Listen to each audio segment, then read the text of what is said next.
यहाँनिर टेम्पोके भाइले चाहिँ गाडी ब्याग सार्दैछ। पछाडि अरूले अगाडि कुदाउँछ, उसले त पछाडिमा कुदाउँदो रहेछ। हाम्रो भाइ चाहिँ ल अर्डर आयो, ल लु जाऊ। मेरो पनि आयो, तिम्रो पनि आयो। ओए हाम्रो 23 वर्ष राइडर ड्राइभर डेलिभरी बोय हाम्रो पूर्वको भाइ चाहिँ। अस्ति मैले एकजना हाम्रो ल गाइस आज चाहिँ मेरो फेरि यहाँनिर लिटल ड्राइभर, हाम्रो पूर्वेली लिटल ड्राइभरसँग चाहिँ मेरो अब भेट भएको छ। हाम्रो छोटो मिठो होइन, यसो सुरज फिल्म युट्युब च्यानल मार्फत चाहिँ होइन यो भिडियोहरूलाई चाहिँ म अपलोड गर्छु होइन, टिकटकमा थोरै थोरै क्लिपहरू राखेर होइन। अनि नमस्ते भाइ। हेलो नमस्ते नमस्ते। के छ भाइ अनि खबर खाबर? अनि एकदम बिन्दास। अब हेर, अब तिमी चाहिँ मेरो टिकटक मार्फत चिनिएको साथी, तर पूर्वैको हो हुनु रहेछौ तिमी पनि होइन। बिल्कुल बिल्कुल। अनि तिमीले पहिले यहाँ आउनुभन्दा अगाडि मेरो भिडियो हेरेको थियौ कि थिएनौ? धेरै मिठो भिडियो हेरेको थिएँ नि। हाम्रो सायद गफ पनि भएको थियो होला है? टिकटकमा भएको थियो। मैले पनि प्रोसेस गरिरहेको थिएँ त्यतिखेर। तपाईँ आइसक्नु भएको थियो, तलाबादको बारेमा भिडियो हाल्नुहुन्थ्यो। यसो हेर्थेँ, कमेन्टहरू गर्थेँ, बुझ्थेँ। त्यो भिडियोहरू चाहिँ युजफुल थियो कि थिएन? एकदम भिडियो युजफुल थियो। मैले त्यो भिडियो हेरेरै आएको, सायद थाहा छ। अनि तिमीले एप्लाई गर्दै कहाँ उतै पूर्वैबाट गरेको थियौ? मैले इटरीबाट गरेँ। अहिले तिम्रो एक्ज्याक्ट उमेर चाहिँ कति भयो? हेर्दा त सानो सानो देखिन्छ। 23 हो। 23 बस? बिल्कुल बिल्कुल।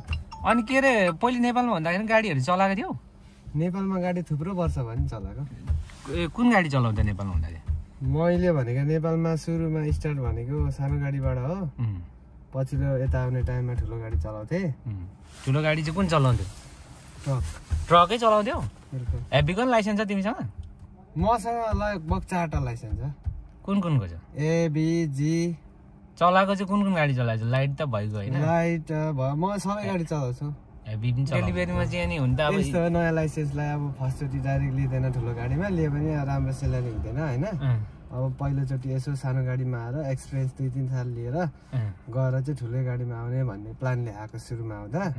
अब गर्दै चाहिँ हेर्दै चाहिँ के कस्तो हुन्छ। यस भविष्यमा त तिमीले त अनि दमकमा निकै ठुलो मुन्डा घर ठडाउने रहेछौ नि त। नि 23 वर्षको उमेरमा तिमीले लाइसेन्स निकाल्नु त ठुलो कुरो भएन, कति उयो भयो होइन, मेहनत गरे अनि ठुलो कुरो भएन भन्दा नि ठुलो कुरै जस्तो हो। तर लाइसेन्स निकालेर पनि अब अहिले तिमीले यहाँ कति वर्ष भइसक्यो अहिले काम गर्न थालेको? स्टिल काम गर्न थालेको 2 वर्ष पनि लाग्यो। 2 वर्ष हुन लागेको छ। अनि एक्सपिरियन्स 2 वर्षभित्रमा कतिचोटि एक्सिडेन्टहरू भएछ हुन्छ नि अलिअलि?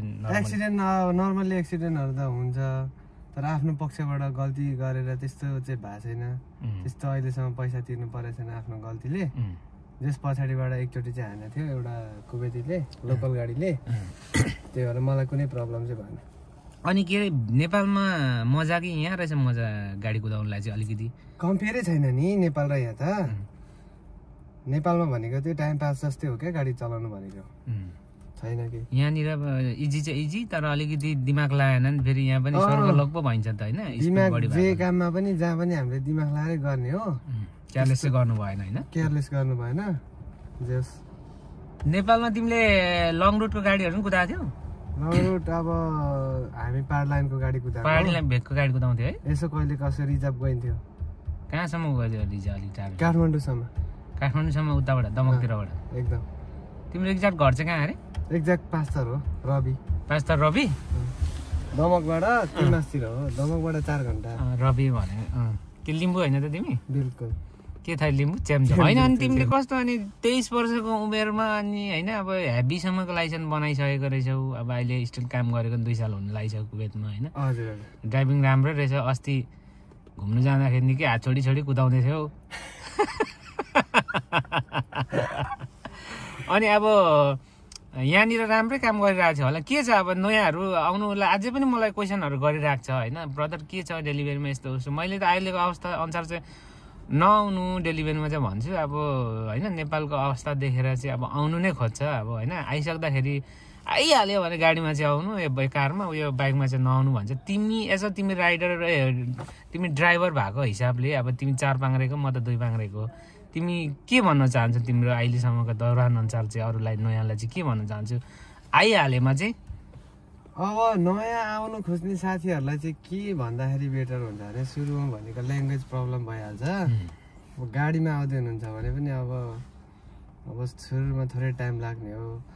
अब हामी सबै पैसा कमाउनु भनेर सोचेर आउने भइसकेपछि अब आफूमा डिपेन्ड पर्ने कुरा हो। कम्पनी पनि त्यही खालको पर्नु पर्यो कम्पनी नराम्रो भयो भने फेरि त्यही हो टार्गेट सबैलाई दिइहाल्ने हो अहिले अनेक सिस्टम आएछ पैसा काट्ने ब्याज सिस्टम के सिस्टम अब उहाँबाट चाहिँ अब इभन म पनि क्या ड्राइभरको चाहिँ लाइफ बिन्दास हुन्छ अरे विदेशमा भनेर सोचिन्छ तर ड्राइभर लाइफ बिन्दास हुन्छ भनेर सोचेर चाहिँ नआउनु होला होइन यसरी अर्डर आउँछ होइन अर्डर पनि परिसकेको छ हाम्रो जस अब ड्राइभर जस्ट सकेसम्म नआउनु आइहाल्यो भने अब धेरै बुझेर कम्पनी बुझेर यसो आफ्नो मान्छेहरू छ भने सोधेर आउनु होला अहिले त सबै साथीभाइहरू हुन्छ होइन एकदम अहिलेको समयमा फेरि एकदम धेरै यो ड्राइभरमा पनि आइरहेछ नेपाल भयो अन्य देश भयो समस्याहरू चाहिँ के पार्किङ सार्किङको समस्याहरू के कसो छ अहिले एकदम पार्किङको दिनदिनै समस्या पार्किङ भनेको जहाँ जतिखेर पनि कुद्दा पनि पछाडिबाट उसको मुड बिग्रेको छ भने ट्राफिकले हिँड्दा पनि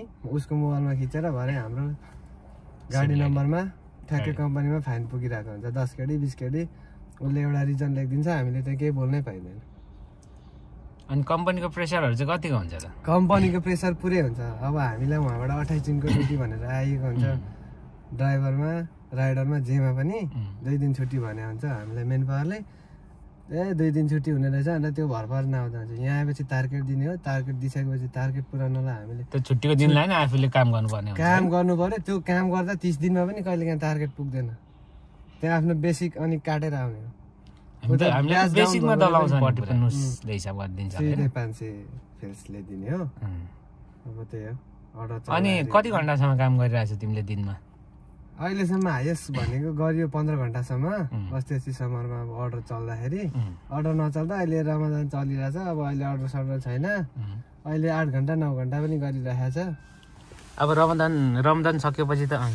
रमजान सकेपछि त गर्छ होला नि त 15-16 घण्टा रमजान सकेपछि चाहिँ अलिक पेल्नुपर्छ फेरि एकलट अहिलेको अब यसो रिकभर गर्नु पर्यो नि त माइनसहरू अनि अब तिम्रो 2 साल पुग्नु लागेछ कति 3 वर्षको कन्ट्याक्ट भन्छ यहाँ धेरैको चाहिँ अब तिम्रो कति भनेको छ अनि तिमी चाहिँ अब यहाँनिर के 2 साल पुगिसकेपछि घर जाने विचारमा छ कि फेरि थपेर काम गर्ने विचार छ तिम्रो अब अहिले नै घर किन जानु र फेरि त्यत्रो लगानी गरेर आइएको छ कति तिरेर आयो ड्याममै 3 लाख चाहिँ झम्मै तिरेको ड्याममै 3 लाख तिरेर आयो यताउता के गर्दा काठमाडौँ गर्दा त्यही त हो 3.5 चाहिँ मिठो हिँडेको छ उठाउनु यहाँ आएपछि 3 महिना चाहिँ सुत्नुपर्छ फेरि 3 महिना कसैको चाहिँ चाँडै हुन्छ त्यो कम्पनीको अनुसार हुन्छ होइन जस मिनिमम 1.5-2 महिना चाहिँ सुत्ने नै हो त्यतिखेर भनेको खानाको पैसा मात्रै दिने कम्पनीले नत्र त्यो पनि दिँदैन दिन्छ प्राय खानाको दिन्छ एकदम बस्दा मान्छेलाई झ्याउ लाग्छ तर दिन्छ दिने चाहिँ खानाको पैसाहरू चाहिँ अनि भनेपछि अब तिमी ठिकै रहेछ अब 23 वर्षको उमेरमा अब तिमी यहाँनिर अहिले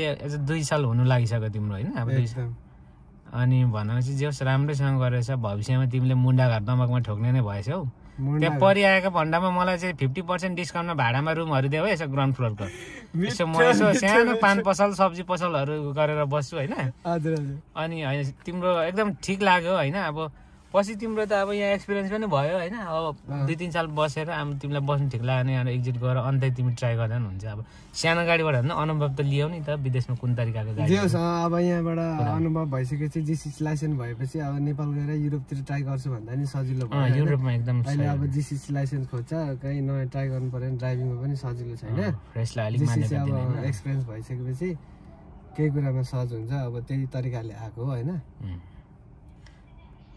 अनि के अरे दिनमा कति घण्टासम्म सुतेर कुदिरहेको छ अहिले चाहिँ अब सुताइ एकदम भइरहेछ अल्छी काम गरेको छ अरू बेला त 5 घण्टा 6 घण्टा पनि सुत्नु पर्दैन धेरै पो त है अब 12-13 घण्टा ड्युटी नर्मली त्यो त गर्नै पर्यो त्यति गरेर गएपछि अब खाना बनाएर खानु पर्यो रुममा साथीभाइहरू हुन्छ होइन हल्ला हुन्छ डिस्टर्ब हुन्छ अब त्यही हो सुताइ भनेको 5 घण्टा 6 घण्टा हान्ने हो एकदम ल अब जे भए पनि अब तिमीले यो भिडियोले पनि धेरै अब आउनु खोज्नेहरूलाई राहत मिल्छ बाढी पीडितलाई राहत मिले चाहिँ होइन अब खुसी लाग्यो तिमीसँग भेटेर होइन अब यो भिडियो अब हाम्रो लेजेन्ड तालाबाद दाइहरू सिनियर दाइहरू अब होइन भाइहरू भए पनि धेरै पहिलादेखि गर्दै हुनुहुन्छ भने अब कसैको हाम्रो भन्दा राम्रो पनि हुन्छ कसैको हाम्रो भन्दा नराम्रो पनि हुन्छ होइन सबैको आफ्नो आफ्नो सिस्टम छ यहाँ जस त्यस्तो धेरै नराम्रो पनि भन्नु मिल्दैन होइन सबैले आफूले जस्तो गरे त्यस्तै हुने हो तालाबादमा यही छ अहिलेको स्थिति ओके ल त धन्यवाद भाइ ल